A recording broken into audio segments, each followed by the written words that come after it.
During my first and only semester of college, my very good friend Jake was dating this girl Stacy that we knew in high school. For reference, I'm female and was 18 at the time, now 26. Now, many people back in high school did not like Stacy, and I was one of them. To me, she was the definition of a sketchy person. She was a pathological liar, and not even a good one, as her stories rarely added up and she would constantly contradict herself, sometimes within minutes after she spouted her lie. She was one of those girls that hated drama, yet it always magically seemed to follow her around anywhere she went. She was constantly in and out of relationships throughout high school, and would go out of her way to prove they were the crazy ones by spreading rumors about them and getting as much sympathy from everyone around her as she could. She always had to be the center of attention wherever she went. I remember during prom night she went dancing with her then boyfriend and he accidentally stepped on her foot while dancing, and she caused a huge scene about how he was physically abusing her. It was painful to watch. There's much more I could get into about this chick, but in general, she's just an extremely toxic person who nobody should be subjected to be in the presence of. It's also worth noting that she has a drug problem that she's often tried to hide. This will come into play later. Back to the story. Jake and Stacy had class together and hit it off rather quickly. Jake was skeptical at first, but when Jake brought up her reputation in high school, Stacy claimed that she was raped by an ex-boyfriend she had, and that's why she acted the way she did, and that she worked on getting better and was fine now. My friend, being incredibly insecure about being single and being way too trustworthy, believed her and they began dating soon after. The relationship was extremely dysfunctional and was the most rampant with emotional abuse and manipulation on her end, but the aspect I want to focus on is her constantly trying to squeeze money out of him for her aforementioned drug problem.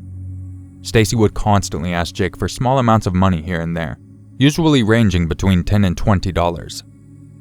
Jake didn't mind at all, as he bought into her story of her struggling financially, so he felt bad. But one day she asked him for $500 to cover rent, which he refused. She flipped out on him and didn't talk to him until she drunk dialed him late at night and began revealing that she was doing drugs, and it was all because of how terrible her life was and that he wasn't helping. I don't know why he didn't break up with her then and there, but the next day they talked it out and made up and the issue was dropped. Here's where everything finally comes to a head. It was around 10:30ish on a Friday night, and keep in mind that they've been dating for nearly 2 months at this point. I'm chilling in the living room with another friend of mine. We're sitting on the couch bullshitting about stuff going on in our lives, and I get a call from Jake. Jake explained to me that Stacy was hanging out at a friend's house for the day and asked if he could pick her up around midnight as the buses in the area stopped running after 8, and she needed to be in work at 9 the next morning. He said sure, and as the time he headed to leave to pick her up drew closer, his mother called him saying she was working overtime and wouldn't be out until midnight, and she had the car. He asked if I could drive with him to go pick Stacy up. I'll admit I would have rather left her to her own devices, but he sounded desperate and he is an amazing friend who would do anything for me, so I did him a solid and told him to start walking over to my house. He gets to my house about 40 minutes later. My friend went back to her house. She lived across the street from me, and Jake and I get in my car. He texts her that he's leaving now and that I'm driving him, to which she replies the dreaded, "K." I drove an 04 Subaru Impreza WRX STI at the time for reference. We reached Stacy's friend's house, which was located on the outskirts of town in a pretty sketchy neighborhood. The road was poorly lit, and to my luck the streetlight in front of Stacy's house was off. I refused to park in front of there as I didn't feel comfortable sitting in the dark, so I parked 3 houses down between 2 cars under a functional streetlight. Jake texts Stacy, "We're here." She doesn't respond. As we were waiting there, a truck drives by and I notice 4 men in the truck. I think it was an Oldsmobile, looking around for something. At first I figured maybe they were lost and looking for an address, but this thought was thrown out the window when not even 2 minutes later the truck drives by again, this time slower. The guy in the front passenger seat makes direct eye contact with me as the truck passes my car by. I tell Jake something is definitely wrong and to call Stacy so we can leave. He agrees and calls her, and it's dead quiet outside so I can hear the conversation. She answers and says, "Hey, where are you?" "We're down the block. Come outside," Jake said.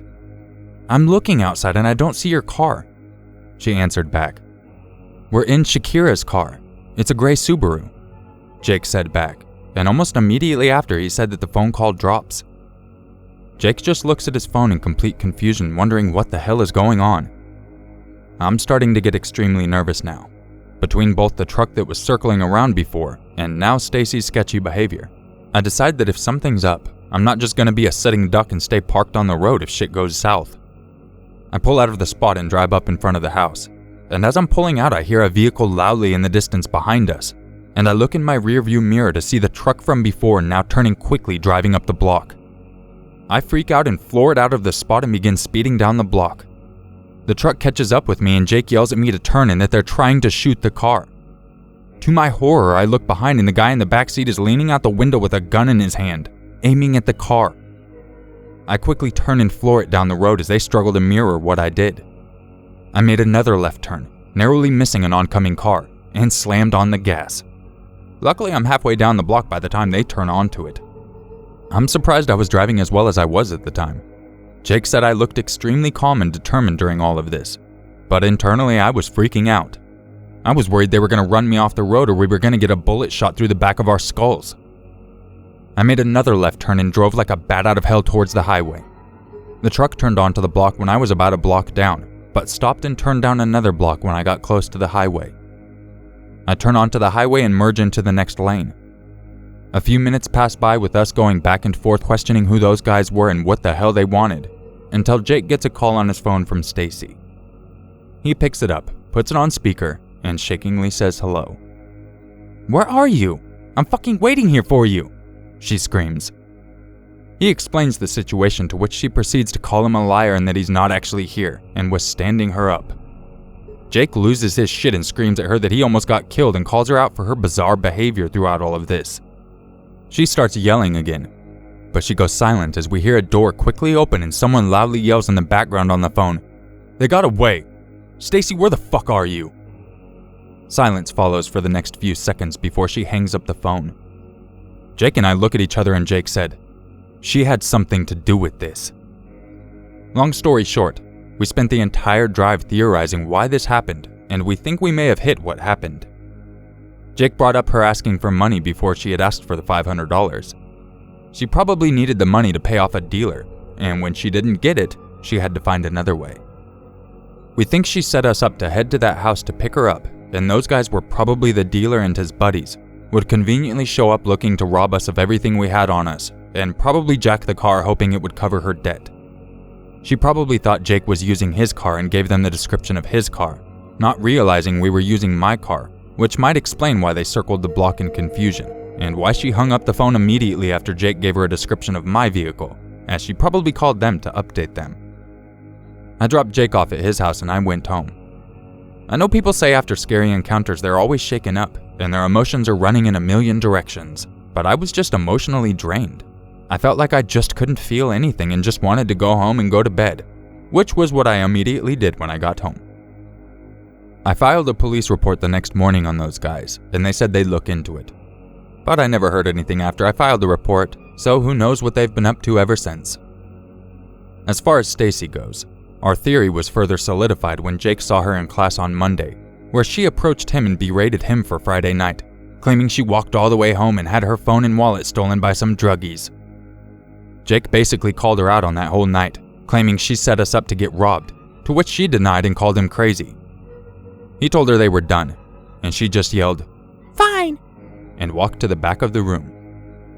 The druggies were probably the dealer and his friends who robbed her to cover the debt.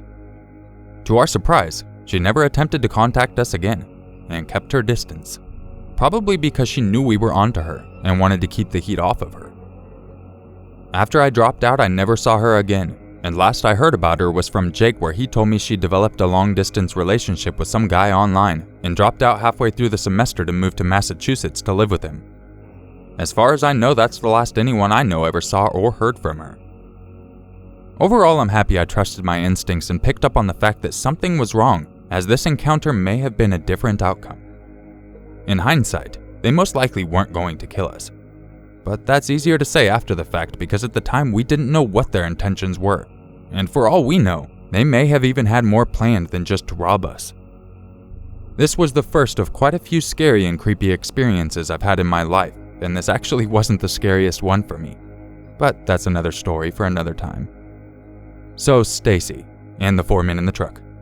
My life has been going perfectly fine since we met. Please do me a favor and don't ruin it by crossing paths with me again. Thank you.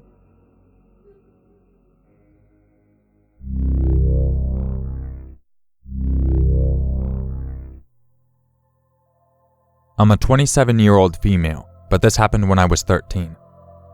The summer of 2003, I went on a cross-country road trip to California from Indiana for a family reunion with my mom, grandma, and aunt. We went all over and hit all the touristy spots on the way. It was a lot of fun and a great experience, except for our first stop. For our first stop, we spent 5 days in Las Vegas, Nevada. The hotel we stayed at was an off-the-strip place called the Excalibur. The front wasn't facing a busy street, and besides being next to the Luxor, everywhere around it was dingy and barren. We park and get our luggage, and my mom thinks it would be a great idea for her 4'11", 90-pound string bean daughter to carry one of Grandma's suitcases, which happened to be the biggest one we all had, with it coming up to my shoulder and almost as wide as 2 of me. And oh yeah, no wheels. Since my pleas and complaints that the suitcase was too heavy for me to carry went ignored, and Grandma forbade me from dragging it, I had to lift the thing in front of me and waddle, making me very slow and fall in line behind the 3 of them. I firmly believe this is what made me a target in the first place. As we made for the door, I noticed a man sitting on a stone bench by the door holding a newspaper open in front of him, but not looking at it. Instead, he was looking right at me. He was tall and lanky with a scraggly unshaven face and greasy salt and pepper hair that was balding on the top. I told the adults, but they told me to brush it off and not to look at him because it would draw his attention. Yeah, like that hadn't already happened. I didn't want to seem unnerved, so I shot him a dirty look and kept walking behind my mom, with him not taking his eyes off me at all. Right before I stepped through the doors, I saw the man get up suddenly and head for the door, which I told my mom, but again she dismissed it. Inside, the lobby was packed wall to wall with people who were just standing around not doing anything. There weren't even any machines to play on in the lobby, so I don't understand why so many people were just standing around. There was a roped-off walkway so people could check in at the counter. The walkway was about 2 feet wide and kinda meandered around and through the throng of people, making lots of unnecessary turns. It was also very loud because everyone was talking at once. I'm telling you all this so you can better picture what happened next. I had only gone down the walkway a few feet when I felt the presence of someone behind me. Like when someone's close to you but not touching, how you can kind of feel them there. Anyway, I turn my head slightly and I see the creep's face mere inches from mine. I pick up the pace whilst trying not to panic and do something stupid. I get right behind my mom and started calling to her, trying to get her attention. She must have been annoyed with me because she didn't even glance back. Not for a long time. She kept on walking and I had no choice but to trail after her as fast as I could. I couldn't drop the suitcase and run because there was no space and I would have to climb over it and could not afford to stop. I could see in my peripheral vision that the creep had his hand hovering around the side of my head, ready to muffle my screams, and I bet if I had looked down I would have seen his other hand hovering waiting to grab me. I couldn't look around me though, or do anything that could potentially slow me down. I knew that the moment I stopped he would take me. All I could do was keep moving forward as fast as I could while yelling, "Mom! Mom! Mom!" at the top of my lungs. Like Stewie but more urgent. Think about that for a minute. Being 13 years old and about to be grabbed by some pervert who probably wants you for his child's sex ring. Being literally surrounded by people with no one noticing even though he's being obvious. And worst of all, being right behind your own mother who won't even turn around because she thinks you're just whining. I know for a fact she was thinking that way because I confronted her about it later. The whole event took less than 5 minutes, but it was the longest and scariest 5 minutes of my life. Finally, when it felt like my strength was about to give out, as we were approaching the check-in counter, Mom decided to turn around. At first she looked down at me over her shoulder, looking ready to tell me to shut the hell up. Then a split second later she looks behind me and does a 180 and stares the guy down like she's gonna rip his throat out. Which promptly causes him to do a 180 of his own and power walk his ass out of the building. After that, she yanked the suitcase out of my hands and shoved me forward, telling me I'm being too slow. Yeah, my mom was never the motherly type, to put it lightly. My mom reported the incident to the person at the counter, and the clerk said that they've had several complaints throughout the day about the same man. What the hell, LVPD? Anyway, we get to the room and all have a good cry about it, and Mom swears that she knew he was there the whole time and that she was only waiting for the right moment to confront him. Which I didn't buy at all, but was too shocked and emotional at the time to argue. Later, she admitted she thought I was complaining about having to carry the suitcase. The rest of the trip went great, but that event will always haunt me.